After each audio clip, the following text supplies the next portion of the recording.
So, good morning mga ka-road venture. Yan. So, dito tayo ngayon sa Pangarap. Yan. Pakita ko ha. Dito tayo ngayon sa Pangarap Garden Resort. Yan. So, ano dito sa Marilaki lang. So, from Marikina, mga nasa 26 kilometers. 26 kilometers lang, mga ganun, or 1.5 hours. Yan, 1.5 hours. So Waze na lang from Marikina, mga 1.5 hours lang naman. Yan, sa barangay Kayumbay. So tingnan natin yung loob ha.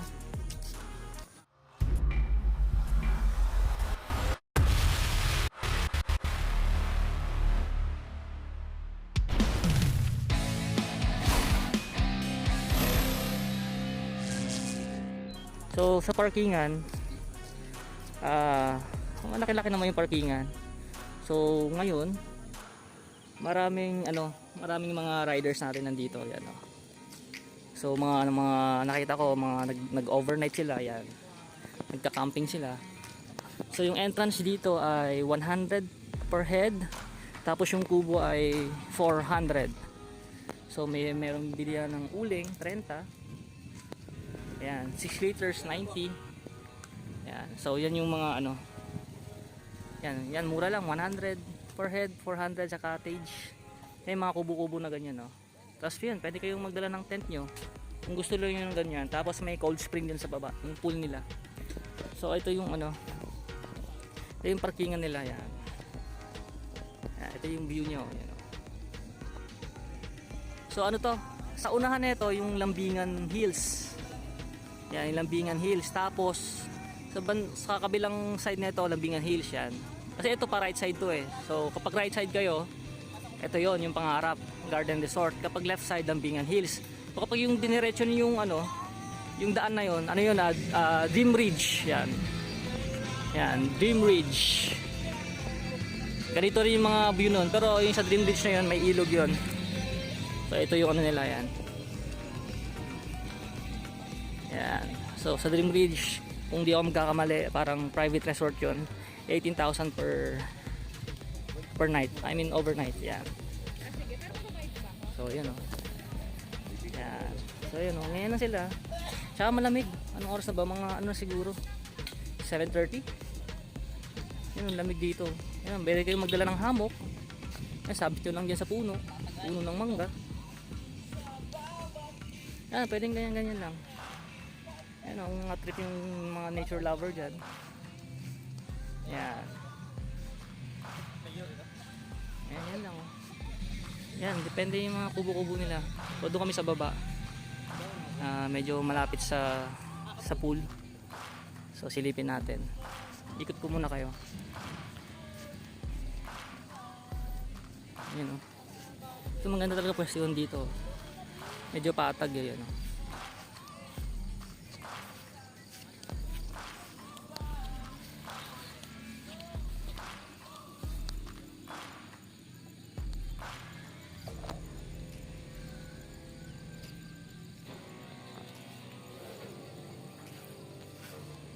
Ayan o, yung kubo nila, yung mga solar na ilaw.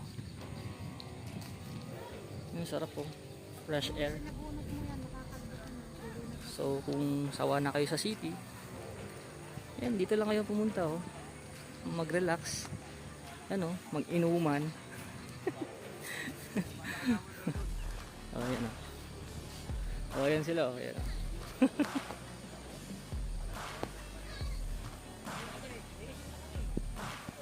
Ayan o.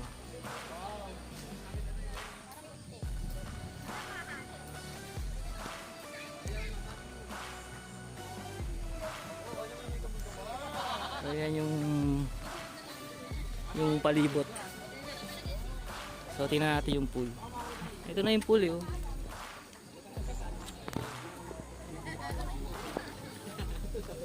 Ulo niya ako susi. Ulo niya. Mahirap man pag yung ulo ko na po. Yun pala yung pool. So cold spring. Isa yung view. Yeah. So kapag umulan lang, putik. Ito magandang pwestuhan, no? Malapit sa pool. Kaso may tao na yata eh.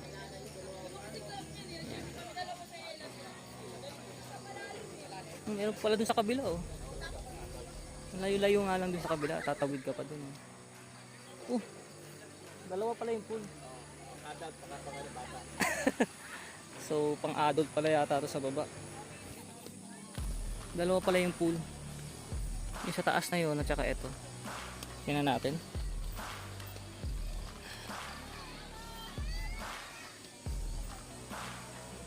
Pang bata at saka pang matanda. Pang bata. Pang bata dito yata sa baba. Yan. Meron din pala daanan doon sa kabila. Yung pang bata pala to. Ayan. So, maganda yung lugar. Yan. So, try natin mamaya daanan yung Lambingan Hills. Yan. Kung may time pa mamaya, daanan natin. Ayun. Chill lang muna tayo. Maganda sa part na yun, no? Solo lang nila. Ayun, sa kabila kasi marami.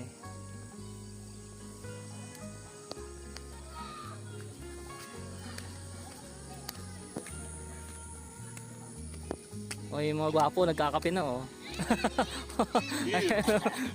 Mga gwapo, ayan, oh. Ito Leo at saka si Uncle Pete, oh. Mga senior. O, yung mga senior. Magre-relax muna yung mga senior. Mamaya shot na. Ayun, oh, mangga, oh. Daming bunga, oh. Ayan, oh. Dami, oh.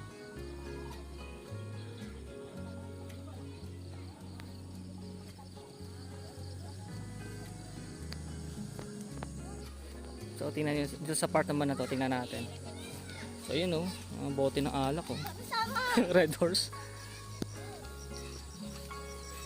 Ayan, oh, matulog pa yata yung mga tao dito. Ayan, oh, Red Horse, oh.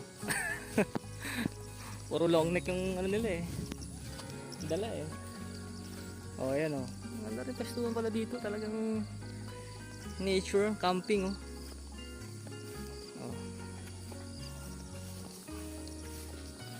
Lugar. Yan.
Iwan muna tayo ng bakas.